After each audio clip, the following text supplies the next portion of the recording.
Salam Ibu dan Bapak Guru hebat. Pada video ini kita akan mempelajari lebih dalam cara mengevaluasi dan merefleksikan isi teks. Sebelumnya, kita perlu memahami manfaat mengevaluasi dan merefleksikan isi teks. Mengapa kemampuan ini penting bagi peserta didik? Apakah setiap teks harus dievaluasi dan direfleksikan? Mengapa ya kemampuan ini menentukan kompetensi literasi peserta didik kita? Mari kita lihat praktiknya. Bu Menik adalah guru mata pelajaran IPAS kelas 5 SD. Saat ini ia memberikan satu teks daur air kepada peserta didiknya. Saat selesai memberikan teks, Bu Menik meminta tanggapan peserta didiknya terhadap bacaan yang baru dibaca bersama-sama.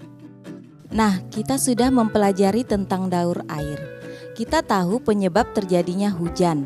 Siapa yang pernah sebal kalau kehujanan dan tidak jadi pergi gara-gara hujan? Coba kalau tidak ada hujan, apa yang terjadi?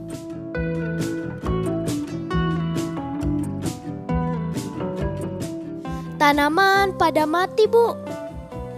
Mengapa tanaman mati? Karena tidak turun hujan.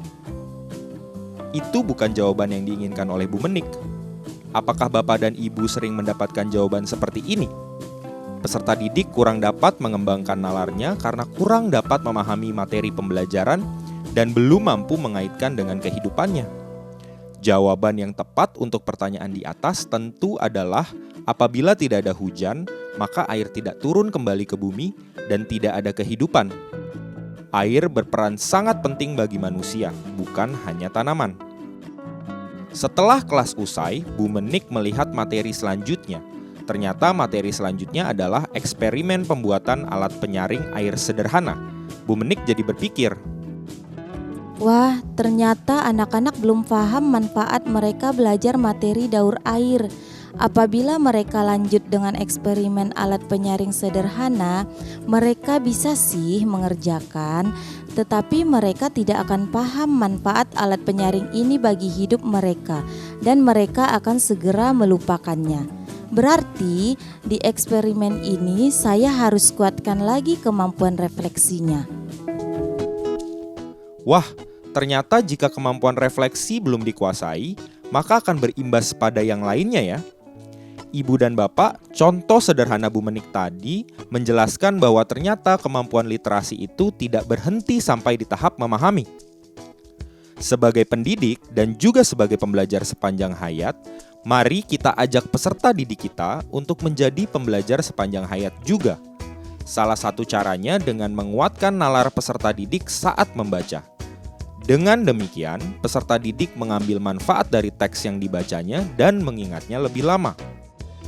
Misalnya, kita memberikan sebuah teks fiksi tentang tokoh dengan latar belakang budaya yang berbeda dari mereka. Tentunya kita tidak ingin kisah itu dibaca dan dilupakan begitu saja. Kita ingin agar peserta didik belajar dan menghargai budaya yang berbeda tersebut. Nah, terhadap teks seperti ini, pendidik perlu memantik diskusi dengan peserta didik. Misalnya, menurutmu apa yang berbeda dalam buku itu dari hal yang biasa kamu lakukan? Apakah hal itu baik? Mengapa? Apakah ada pemahaman yang berubah setelah membaca cerita ini? Adakah hal yang di luar perkiraanmu? Itu adalah beberapa cara kita sebagai pendidik meningkatkan kemampuan refleksi peserta didik agar mereka mengambil lebih banyak makna dan hal baru dari materi pelajaran. Nah, bagaimana Ibu dan Bapak? Sudah mulai penasaran bagaimana cara menguatkan kemampuan ini? Ternyata untuk membuat pembelajaran menjadi bermakna dibutuhkan kemampuan merefleksikan dan mengevaluasi pengetahuan ya. Mari kita bersama-sama menguatkan kompetensi ini dengan saling bantu-membantu untuk mencari solusinya.